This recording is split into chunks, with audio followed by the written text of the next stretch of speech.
Hey guys and welcome, I'm Dan from 3FPC, the podcast where we talk about TV, movies, video games and comic books. And today was the first day of E3 and I'm here to talk to you guys about how great Sony was. Because, well, Tom got Microsoft and Baker got Ubisoft, so I kind of got stuck with Sony. Which is kind of awkward because I don't actually have a PS3, so there are quite a few there are a few titles that I haven't actually played. So you're gonna have to bear with me on those, but I will do my best to cover them. And we also have a lot to get through with YouTube's time limits as well, so I'm gonna go ahead and jump right into this thing. So it started off with Destiny, and this is something that I personally have been looking forward to for quite a while.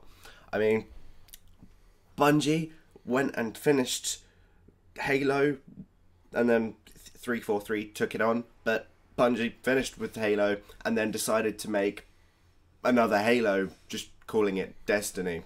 And I'm sorry, it's Halo, but with a different name, and no Master Chief. And so that was presented by Andrew House, one of Sony's group CEOs, which, to be honest, was he tried to be, well, he was alright. He was kind of funny. I like it when they're funny. I like it when they try. So it starts off with a little kind of talking from what looks like the Oracle from Halo. And yeah, other than that, there was some kind of mixture of Brute and Hunter lookalike enemies from Halo.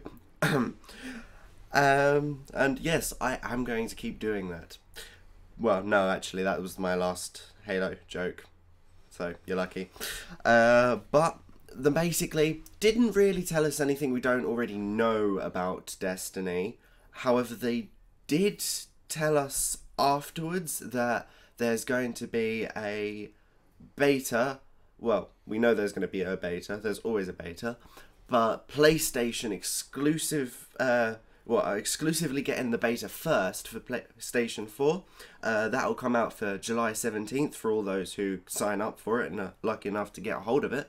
And actually from Thursday all the way till Sunday, they are going to have the alpha going on as well. And you can apply for that at one of their websites somewhere. I couldn't remember where they said. I mean, seriously, this was 2 o'clock in the morning? 2 o'clock in the morning. I shouldn't be, well, I should be awake at 2 o'clock in the morning. I shouldn't be awake now doing this, but we'll get past that. Alright, the next game that was played was a game called The Order 1886, and I have to admit, the first thing I thought was, oh, Dead Space, but it's mixed with Van Helsing. I like it. I like it a lot. My God, it was eerie. It had a seamless cutscene, which, in my opinion, is always something that is overlooked. If there is a cutscene that I can't actually tell I've gone from gameplay to cutscene, I am happy. I am a happy camper. But other than him fighting some kind of zombie werewolf looking thing, couldn't really tell much about the game other than this guy really has some bad luck. The next game that was covered was a game called Entwined. They had a few technical difficulties starting this one up, their end, not mine, where basically you couldn't actually hear the announcer, so I don't actually know who the announcer was or what he was saying in general, but the game looks really fucking beautiful. I mean, spectacular. Just the graphics alone it looks dull. The gameplay looks like crap. I'm not gonna lie, it looks shite. But if I think, honestly, I do actually kind of, and the more I think about it, the more it does make sense. It's a game for stoners. If you are getting stoned, and you want a good game to get stoned to, you need to get this game. Because you will be so happy stoned. It even involves two dragons. Two very brightly coloured dragons, lots of colours. all with what doesn't actually look to be any form of anywhere difficult gameplay. Yeah, just sit there with a 10 bag and enjoy, really, is all I can say for that one. The next game, moving swiftly on to more legal issues. DLC for... Wait, no, not DLC. Oh yeah, there was DLC for Infamous Second Son. Now, you don't need the game for this, and they kind of tried to push that a lot. Which to me sounds really good. Don't own a PlayStation, doesn't mean shit to me. But for those people who have a PlayStation 4 and would like to maybe get a taster of the game, I think it's a really good strategy on their part to get people who might not be into the title already to give it a try. They did, again, well, I had some tech issues on my end from this part, so I don't really know what happened after that. That's literally as far as I got with that demo, so I kind of have to not talk about it anymore. Sorry, guys. I know Infamous is one of the bigger titles for you PlayStation guys, but there wasn't really much I could do. The next game, however, I won't disappoint, because it was Little Big Planet 3, and it's now with pets, / pet style multiplayer co-op. So they started, they wanted to make this grand entrance with it, so they were unlocking the other players as they go, so that they could show you each of their unique abilities. And the first person they obviously you run around as Sackboy at first, and he unlocks this little dog that I can't remember the name of. Do you remember the name of? No? Okay. Alex, everyone, by the way, from 3FPC. He might make some snide comments about how terribly I'm doing, so be aware of that. Yeah, the dog in Little Big Planet kind of, well, it started out as, oh, that's kind of cool, but you'll see why I sound so skeptical in a minute. They introduced a third character called Toggle. It's the only character I actually kind of remember the name of.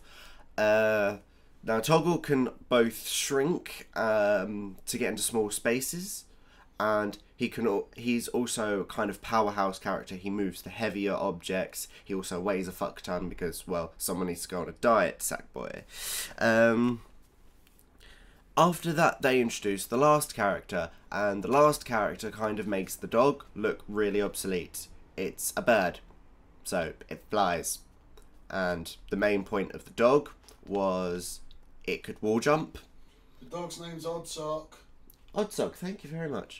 So the whole point of Oddsock was he could wall jump, but when you have a bird that can fly and carry other characters, you really don't give a crap if one of the characters can wall jump. So I think before the game is released, they need to give Oddsock, or at least show us that Oddsock has some kind of usefulness. Otherwise, please scrap him, because, okay, he's adorable. I mean, he's adorable. But other than that, kind of lame. They also mentioned with Little Big Planet that the entire catalogue from all the user-created levels and stuff from the last 2 games will be available for Little Big Planet 3, which it's always nice when people think about predecessor games, in my opinion.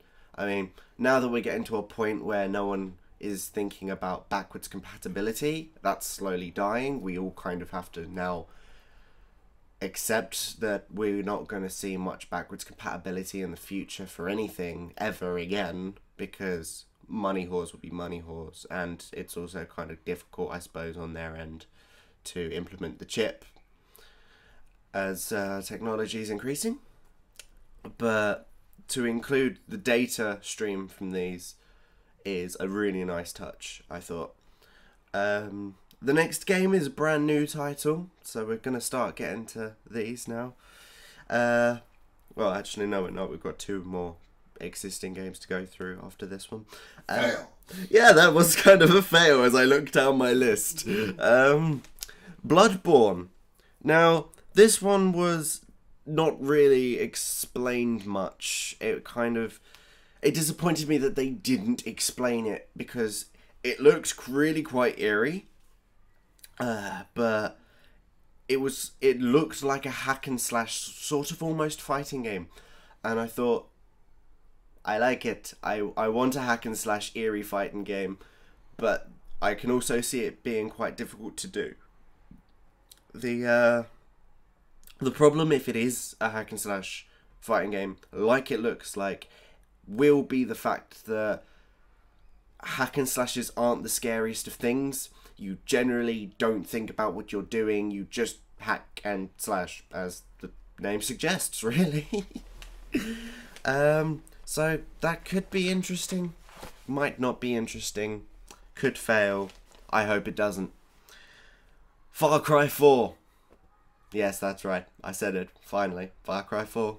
Now, earlier in E3, if you were awake for that, which I was, and I wish I wasn't awake for most of this crap, to be honest, because I'm really tired. They showed you a 5-minute scene from the opening of the game, and it looked incredible. It had the Psycho character, but he wasn't the same as the predecessor Psycho character that I'm told about. Apparently the last one was kind of psychotic maniac that flew off the handle. This guy seems really kind of sociopathically kind of psychopath, so he doesn't really show the psychopath except in his actions, which is a lot better type of psychopath if you are looking for an evil villain in a game. However, it's not necessarily an evil villain yet, because you seem to be friends with him. So you might actually be playing the role of an evil guy in this one, possibly, which I think would be amazing. There isn't enough games out there that I can go around and kill everything and not have to care, because the whole entire point of me playing is to kill everyone. Well, actually, there's a lot of games like that, but not where I'm doing it for the sake of evil. Usually I'm doing it to save the world, not destroy it. So I want to destroy the world. Let me destroy the world, Far Cry 4. I will buy a PS4 just for that. Anything else that I need to talk about with that? Oh yeah, they had an immortal elephant. This elephant, and you definitely need to check this out. But this elephant literally rams itself into a car, which in itself is really cool. But the car then explodes on its face, and it's just like, I am completely unbothered by this. Not a scratch. Not a scratch. Not a scratch. You bitch.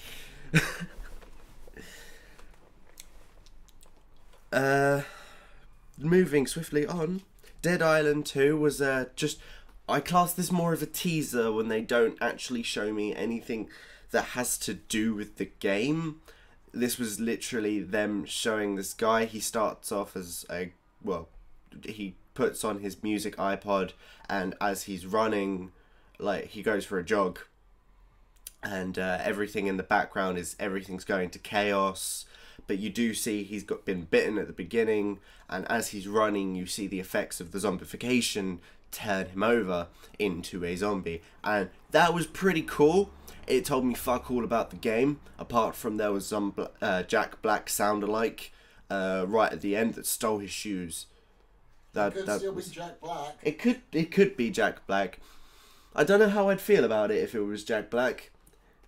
I mean, I like his voice, but the last game he kind of appeared in, Brutal Legend. Yeah, Brutal Legend never did it much for me. It had its fun moments. I'm not gonna get into it here though. Maybe I'll do a review on it one day.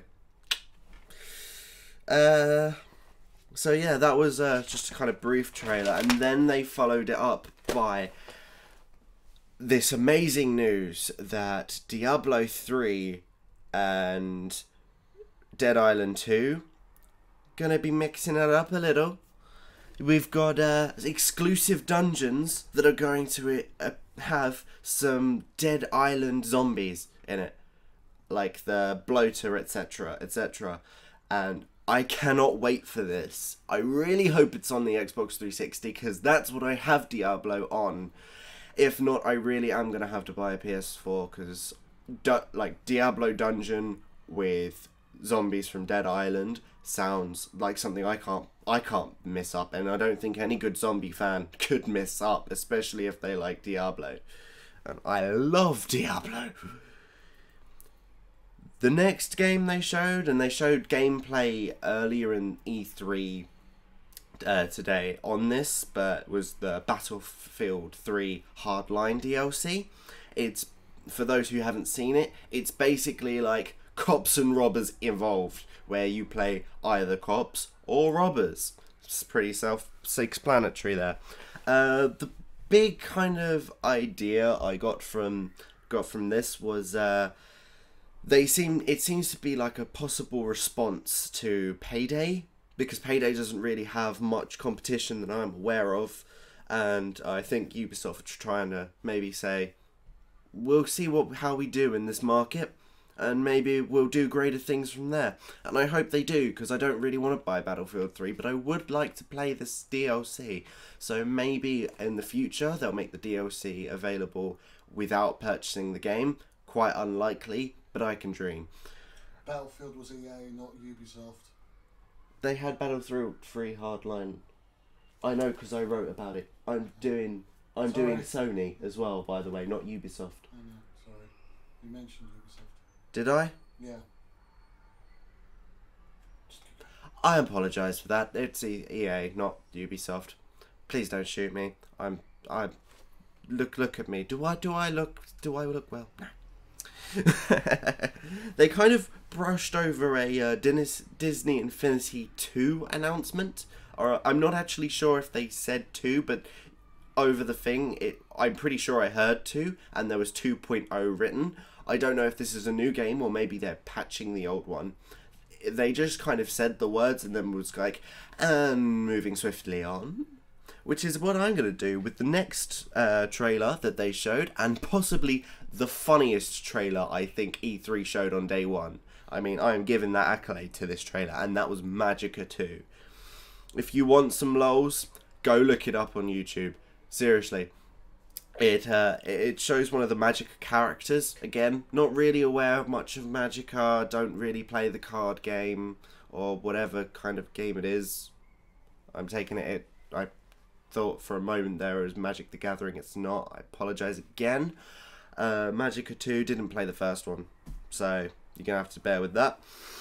But the opening sequence, it's just the day in the life of this wizard guy, and you've just got to watch it. I can't actually describe it without making it unfunny, because it's very kind of humour that you have to witness to enjoy, especially when they blow up a cat. Spoiler.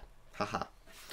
The next part, they kind of showed this giant montage, and they were saying about how they're going to bring all these games in, and a lot of them were 16-bit, I think, games that they just kind of breezed over really quickly, and then showed a game called Talos Principle. So that kind of stood out in its own way, because you've got all these 16-bit games and then this highly fucking detailed game. And I was like, possibly should have given Talos its own little minute slot or something. I felt like they could have done that maybe a bit better. The next game, I couldn't really describe it. It was called Let It Die. They didn't really say much about it. They just showed you this kind of combat style 2-minute fight thing montage, and all I could really say is, well, it looks cool. I don't know anything about it.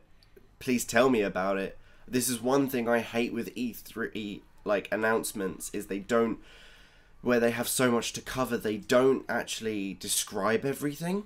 And they really need to describe things, because you can show me all the cinematic footage you want. If you don't show me in-game footage, then I don't know what the hell I'm supposed to be looking at. You can make it look as pretty as you want. It is a movie, but this isn't a movie, it's a game. So, E3, please keep to the game footage.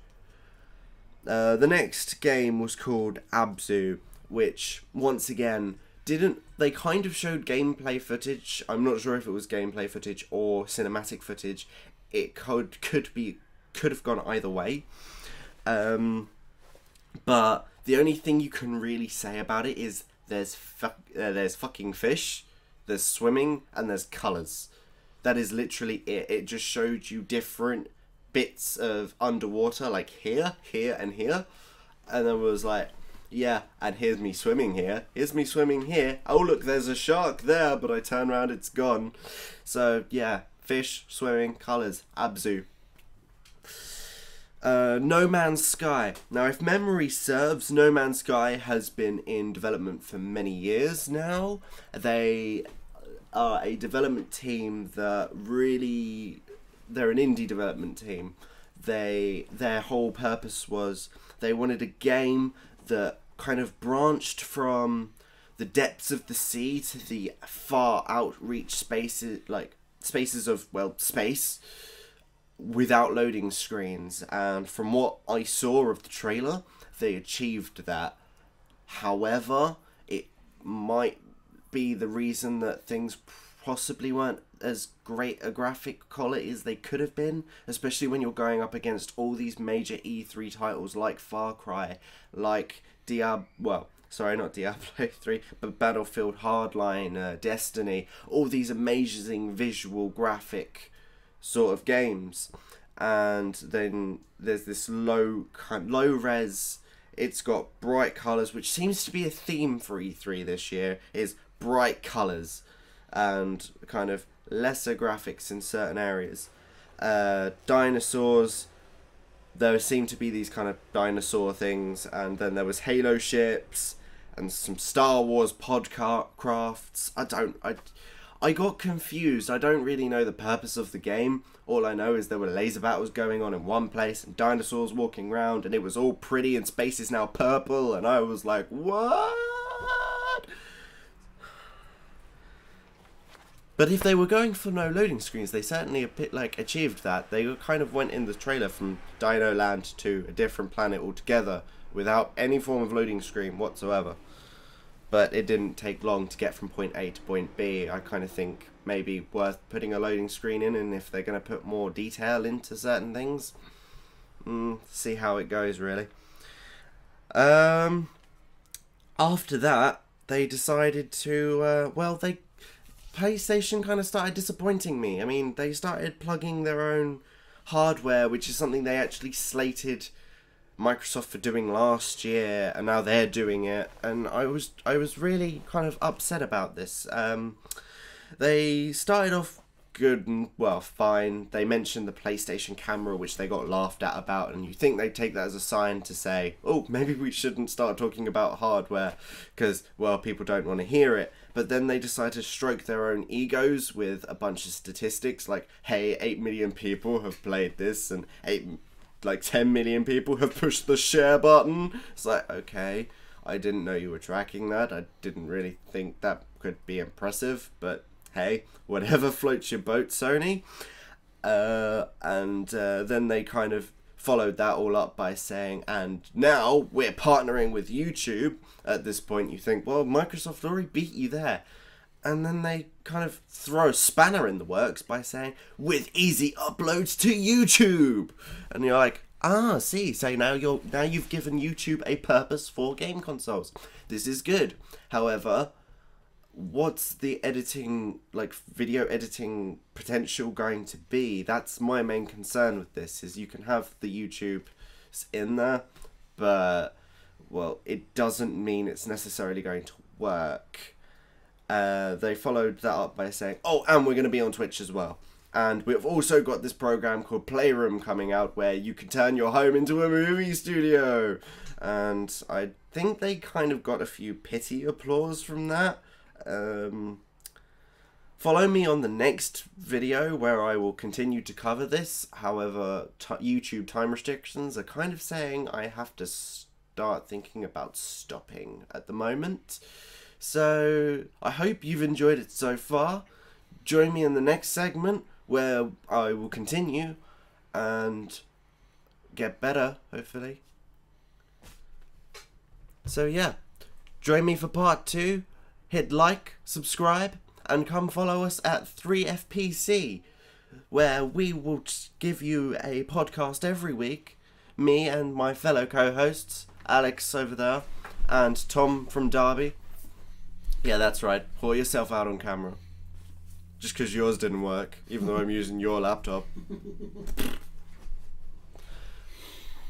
So yeah, I hope you've had fun.